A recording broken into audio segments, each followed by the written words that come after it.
तो सोचिए, क्या होता है जब एआई जैसी टेक्नोलॉजी भारतीय राजनीति के मैदान में उतरती है। आज हम बात करेंगे कांग्रेस पार्टी की एक हालिया प्रेस कॉन्फ्रेंस की, जिसमें बड़े बड़े आरोप लगे, जान से मारने की धमकियों से लेकर सेंसरशिप तक, और कई ऐसे विरोधाभास जो सोचने पर मजबूर कर देते हैं। तो कॉन्फ्रेंस की शुरुआत ही हुई एक बहुत ही चौंकाने वाले दावे के साथ, और मतलब इसी एक लाइन ने आगे आने वाले गंभीर आरोपों की पूरी जमीन तैयार कर दी। तो चलिए सबसे पहले मुद्दे पर आते हैं। ये पूरा मामला था एक कथित जान से मारने की धमकी का, और उसके बाद जो चुप्पी छाई उस पर लगे आरोपों का। तो हुआ ये कि कांग्रेस पार्टी ने दावा किया कि उनके नेता को गोली मारने की धमकी दी गई है, और उन्होंने इसे अपने नेता की जान पर एक सीधा हमला माना। पार्टी का कहना था कि भाई अब पानी सर से ऊपर जा चुका था, और यही वो वजह थी कि उन्हें मीडिया के सामने, जनता के सामने आना पड़ा। अब यहाँ पर एक बहुत दिलचस्प तुलना की गई। कांग्रेस पार्टी ने याद दिलाया कि कैसे एक पुराने चुनाव में प्रधानमंत्री के परिवार पर की गई एक टिप्पणी को कितना बड़ा राष्ट्रीय मुद्दा बना दिया गया था। तो उनका सवाल सीधा था कि भाई उस वक्त इतना हंगामा, और इस बार जब विपक्ष के नेता को सीधे जान से मारने की धमकी मिल रही है, तो सब चुप क्यों हैं? उनके हिसाब से ये एक्शन और रिएक्शन में एक तरह का डबल स्टैंडर्ड है, एक दोहरा मापदंड है। तो देखिए, एक तरफ तो ये पारंपरिक धमकियों का मामला था, लेकिन दूसरी तरफ ये पूरी लड़ाई एक बिल्कुल नए मैदान पर लड़ी जा रही थी। डिजिटल दुनिया का मैदान, एआई टेक्नोलॉजी का मैदान। और यहीं से ये पूरी कहानी और भी ज्यादा पेचीदा और दिलचस्प हो जाती है। कांग्रेस का दावा है कि सिर्फ पिछले 6 हफ्तों के अंदर उनके बनाए हुए 9 एआई वीडियोस बड़े बड़े सोशल मीडिया प्लेटफॉर्म से हटा दिए गए हैं। 9 वीडियोस। तो सवाल तो यही उठता है कि भाई इन एआई वीडियोस में आखिर था क्या कि उन्हें हटाना पड़ा। कांग्रेस पार्टी ने साफ किया कि ये कोई मजाक मस्ती वाले वीडियो नहीं थे, ये सिर्फ आम व्यंग्य नहीं थे। इनके जरिए कुछ बहुत ही जरूरी और गंभीर राजनीतिक मुद्दों पर सरकार से सवाल पूछे जा रहे थे। तो कौन कौन से मुद्दे थे ये? देखिए, इनमें अमेरिका के साथ हुए ट्रेड डील और किसानों पर उसके असर की बात थी। सरकार और कुछ बड़े औद्योगिक घरानों के बीच के कथित संबंधों पर भी सवाल उठाए गए थे। सिर्फ इतना ही नहीं, रूस से तेल खरीदने जैसे बड़े विदेश नीति के फैसलों पर भी व्यंग्य किया गया था। कांग्रेस का तर्क सीधा है कि ये सारे मुद्दे सीधे सीधे देश को प्रभावित करते हैं, और इन पर सवाल उठाना तो विपक्ष का काम भी है और हक भी। और यहीं पर कांग्रेस पार्टी ने एक बहुत ही जरूरी लकीर खींची, पॉलिटिकल सटायर यानी राजनीतिक व्यंग और डीप फेक के बीच।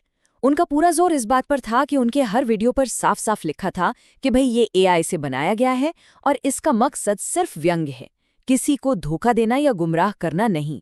उनके हिसाब से ये सच और झूठ के बीच का जो फर्क है ना, ये बहुत जरूरी है। तो अगला बड़ा सवाल ये उठता है कि ये वीडियोस हट कैसे रहे हैं? मतलब कांग्रेस पार्टी के मुताबिक इन्हें हटा कौन रहा है?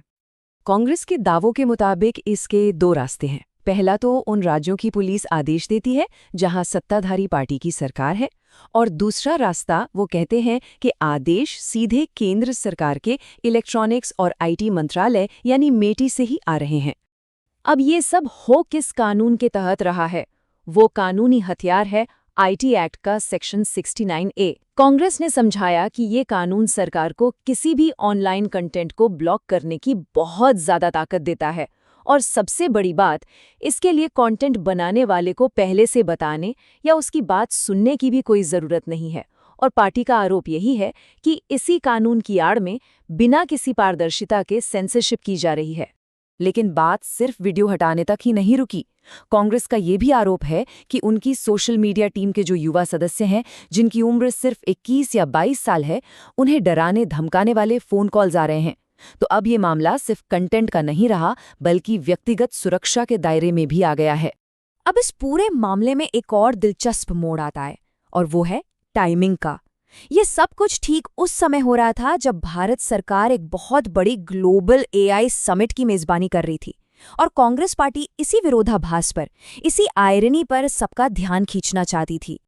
मतलब सोचिए, एक तरफ तो पूरी दुनिया को भारत की एआई ताकत दिखाई जा रही है, और दूसरी तरफ देश के अंदर ही उसी एआई का इस्तेमाल जब राजनीतिक व्यंग्य के लिए हो रहा है, तो उस पर पाबंदी लगाई जा रही है। कांग्रेस ने इसी दोहरे रवैये पर सवाल उठाया। वैसे कांग्रेस की आलोचना सिर्फ एआई के इस्तेमाल पर लगी पाबंदी को लेकर ही नहीं थी। उन्होंने तो एआई समिट के मैनेजमेंट पर भी गंभीर सवाल खड़े कर दिए। उनके आरोपों के मुताबिक समिट में इंटरनेट तक ठीक से नहीं चल रहा था, लोगों के उपकरण चोरी हो गए और सबसे ज्यादा शर्मनाक घटना उन्होंने उसे बताया जहां एक चीनी रोबोट को भारत का अपना आविष्कार बताकर पेश कर दिया गया। कांग्रेस के हिसाब से ये सब दिखाता है कि आयोजन में कितनी बड़ी बड़ी खामियां थी। अब इन मौजूदा मुद्दों से आगे बढ़कर कांग्रेस ने इस पूरी बहस को एक बहुत बड़े कैनवस पर रख दिया। उन्होंने इस पूरी कहानी को देश के दो अलग अलग नेताओं के विजन और उनकी राजनीतिक विरासत की तुलना से जोड़ दिया। कांग्रेस पार्टी ने जो नजरिया पेश किया वो दो राजनीतिक दौर के बीच का एक बड़ा फर्क था। उनके मुताबिक एक दौर की विरासत थी आईआईटीज, आईआईएम्स और एम्स जैसे बड़े बड़े संस्थान बनाना, और मौजूदा दौर की विरासत को उन्होंने दुनिया की सबसे बड़ी फेक न्यूज़ फैक्ट्री और व्हाट्सएप यूनिवर्सिटी जैसे शब्दों से जोड़ा। यही वो तुलना है जो वो जनता के सामने रखना चाहते थे।